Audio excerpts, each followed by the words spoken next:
Hello friends, welcome to my YouTube channel. दोस्तों, आज का वीडियो का टॉपिक है डीएसपी वर्सेस एनालॉग। मतलब डीएसपी एक डिजिटल स्पीकर मैनेजमेंट सिस्टम है और एनालॉग यानी कि बहुत ही ओल्ड टाइम से जो लोग हम लोग यूज करते हुए आ रहे हैं, जो डीबेक्स का क्रॉसओवर हो गया, इक्वलाइजर हो गया, ये जो एनालॉग चीजें है और ये जो डीएसपी है, इन दोनों में अंतर क्या है और दोनों का यूजिंग क्या है। मतलब देखो, बहुत सारे लोग क्या है ना, अभी डिजिटल की तरफ शिफ्ट हो रहा है और जो लोग साउंड का कोर्स किया है या फिर जो लोग बहुत टाइम से साउंड सिस्टम के अंदर है, जिनका बहुत ही ज्यादा नॉलेज है, उनके लिए तो कोई बड़ी बात नहीं है। उनके लिए तो एक दो दिन अगर प्रैक्टिस करेगा तो उनको तो हाथ में आ जाएगा जो डिजिटल प्रोसेसर है। लेकिन जो लोग न्यूली मतलब बहुत टाइम से साउंड का तो काम कर रहे हैं, लेकिन उनके पास उतना बेसिक से नॉलेज नहीं है, फ्रीक्वेंसी का नॉलेज जो है ना प्रॉपर नहीं है, तो उनके लिए बहुत ज्यादा दिक्कत होने वाला है।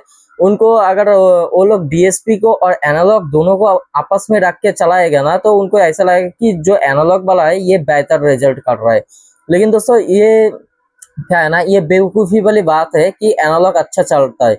क्योंकि दोस्तों, एनालॉग में क्या है ना, एनालॉग में जो सेटिंग होता है डिजिटल में स्विच करने के बाद पूरा डिफरेंट हो जाता है सेटिंग। एनालॉग का जो इक्विंग है ये पूरा डिफरेंट होता है और डिजिटल का जो इक्विंग है इसका काम भी पूरा डिफरेंट हो जाता है। इवन कि इसका जो क्रॉसओवर पॉइंट्स जो सिलेक्शन होगा ये भी अलग होगा एनालॉग से। एनालॉग में जो क्रॉसओवर पॉइंट होता है वो बहुत ही अलग सिलेक्शन करना पड़ेगा आपको, और जो डिजिटल होता है इसके अंदर भी जो क्रॉसओवर पॉइंट होगा ये भी अलग सिलेक्शन करना पड़ेगा आपको। क्योंकि दोस्तों, जो एनालॉग होता है और जो डिजिटल होता है इन दोनों में इक्विंग के मामले में या फिर क्रॉसओवर के मामले में बहुत ज्यादा अंतर है। और डीएसपी जो है बहुत ही एडवांस लेवल का चीजें है।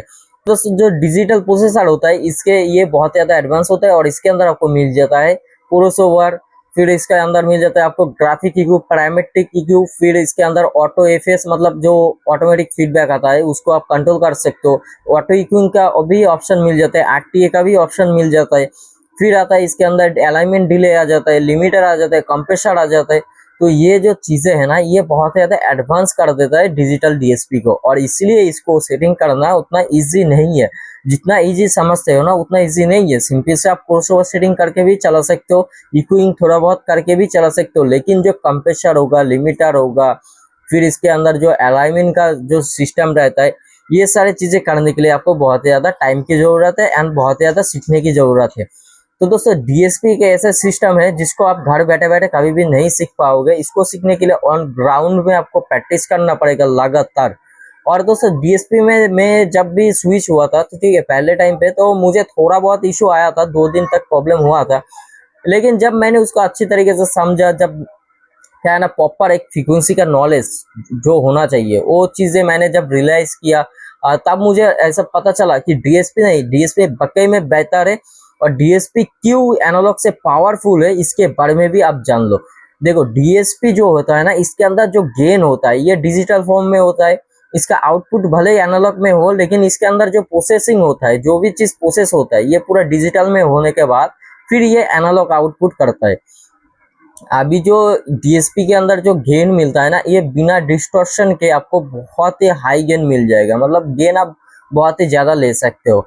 अभी एनालॉग में तो ऐसा सिस्टम है नहीं कि एनालॉग में एक ही गेन है और इसमें से भी आप चाहे कोई भी एम्पलीफायर चलाओ और उसमें आपको एक ही गेन मिल जाता है और आप एक ही लेवल तक सेट कर सकते हो। अगर आप ज्यादा खोलोगे तो उसमें क्या आ जाएगा, नॉइज आ जाएगा। तो नॉइस की समस्या एनालॉग में ज्यादा देखने को मिलेगा, लेकिन डिजिटल में आपको देखने को नहीं मिलेगा। और डिजिटल का जो गेन होगा वो बहुत ही ज्यादा हाई होता है। मान लीजिए किसी एम्पलीफायर का सेंसिटिविटी थोड़ा सा लो है, कोई दिक्कत नहीं है, डिजिटल डीएसपी उसके साथ चलाओगे ना तो उसके भी कोई प्रॉब्लम नहीं आएगा। अब पर्टिकुलर एम्पलीफायर को पर्टिकुलर अगर आप आउटपुट दे रहे हो डीएसपी से, तो उस टाइम पे आपका जो गेनिंग स्ट्रक्चर होगा आपका, अगर आप प्रॉपर तरीके से मतलब फुल्ली हर एक चीज यूज कर रहे हो, जैसे अलाइनमेंट वगैरह सारी चीज अगर डीएसपी में यूज कर रहे हो, तो आपका सेटअप नेक्स्ट लेवल चलेगा। देखो, मैं और एक चीज क्लियर कर दूं, हमारे वेस्ट बंगाल के अंदर ज्यादातर लोगों का प्रॉब्लम एक ही चीज पे है कि भाई जो डीएसपी है इसके अंदर अगर बेस चला रहा हो ना तो इसके अंदर लॉन्ग थ्रो नहीं आ रहा है। क्यों नहीं आ रहा है, इसका रीजन मुझे देखो, मैं पहले आप लोगों को बोला कि डिजिटल के ऊपर वीडियो के रिक्वेस्ट आ रहा था बहुत ज्यादा, तो मैं बोला था कि मैं अभी सीख रहा हूँ डिजिटल में, अच्छे तरीके से जान लो फिर मैं वीडियो बनाऊंगा। अभी जैसे मैंने पूरा चीजें मतलब दोनों को एक्सपीरियंस कर चुका हूँ, करने के बाद मैं वीडियो अपलोड कर रहा हूँ। देखो क्या है ना, जो डिजिटल होता है डिजिटल में आपको गेन ज्यादा मिलेगा और डिजिटल का जो क्रॉसओवर पॉइंट है, इक्विंग है, ये पूरा डिफरेंट हो जाता है। मतलब 19-20 का फर्क नहीं है, एनालॉग से लगभग 10-20 का फर्क है, जमीन आसमान का फर्क हो जाता है। एनालॉग जमीन में रहेगा और डिजिटल आसमान में रहेगा, इतना ज्यादा फर्क हो जाता है, ठीक है। तो सडनली अगर कोई बंदा एनालॉग से डिजिटल में स्विच करेगा तो उसको बहुत ज्यादा प्रॉब्लम आएगा, खास करके बेस में ना ही उसका लॉन्ग थ्रो आएगा, ना ही बेस का क्रॉसओवर पॉइंट सही सेट हो पाएगा। तो ये सारे प्रॉब्लम उसको फेस करना पड़ेगा। और जिस वजह से क्या होगा, बेस में लॉन्ग थ्रो नहीं आएगा, बेस में बेस अच्छा नहीं चलेगा। तो ये जो सारी चीजें है ना, ये समझना पड़ता है। और किसी को अगर क्रॉसओवर पॉइंट के बारे में पता करना है कि उसके बॉक्स के लिए कौन सा क्रॉसओवर पॉइंट बेहतर है, तो इसके लिए उस बंदे के पास ना प्रॉपर एक फ्रीक्वेंसी का नॉलेज होना चाहिए कि हाँ, ये फ्रीक्वेंसी मुझे परफेक्ट लग रहा है, तो यहाँ पर मुझे कट करना चाहिए।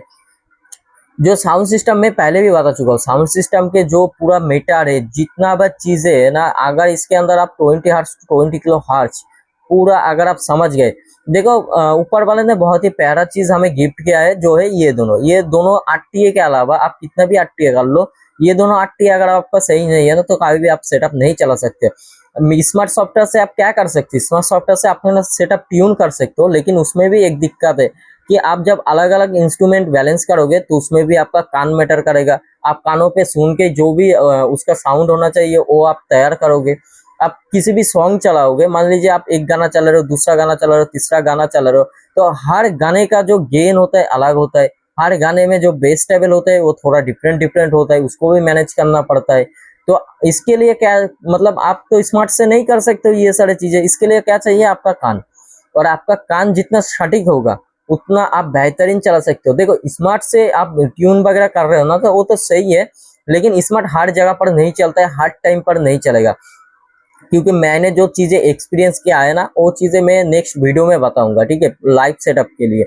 आप सोच रहे हो कि बहुत बंदे सोचते हैं कि स्मार्ट सीख लूंगा, स्मार्ट सीख के मेरा सेटअप जो है और भी अच्छा चलेगा, और भी अच्छा ट्यून हो जाएगा। नहीं होगा भाई, कभी भी नहीं होगा। स्मार्ट से अगर आप ट्यून करना चाहते हो तो आपको नेक्स्ट लेवल प्रोग्राम करना पड़ेगा।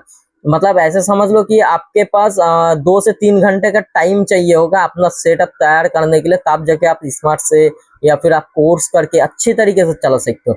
लेकिन जो हमारे वेस्ट बंगाल के अंदर जो ये जो प्रोग्राम होता है ना, 2-3 मतलब जाने के बाद 30 मिनट के अंदर प्रोग्राम स्टार्ट, भाई सेटअप किया करने के बाद 30 मिनट ज्यादा से ज्यादा टाइम मिलता है, उसके अंदर ही पूरा प्रोग्राम ट्यून करके प्रोग्राम स्टार्ट करना पड़ता है। तो इसके अंदर तुम भूल जाओ कि तुम्हें स्मार्ट करना है, तुम ये भी भूल जाओ कि तुम्हारा सेटअप कहाँ पर लगेगा, कहाँ पर क्या होगा। और इस जगह पर जो चीजें काम करेगा ना, एक ही चीज काम करेगा कि आपका फील्ड एक्सपीरियंस कितना ज्यादा है। जितना ज्यादा आपके पास फील्ड एक्सपीरियंस है, आप उतना अच्छी तरीके से चला सकते हो, वरना आप प्रॉब्लम में पड़ जाओगे।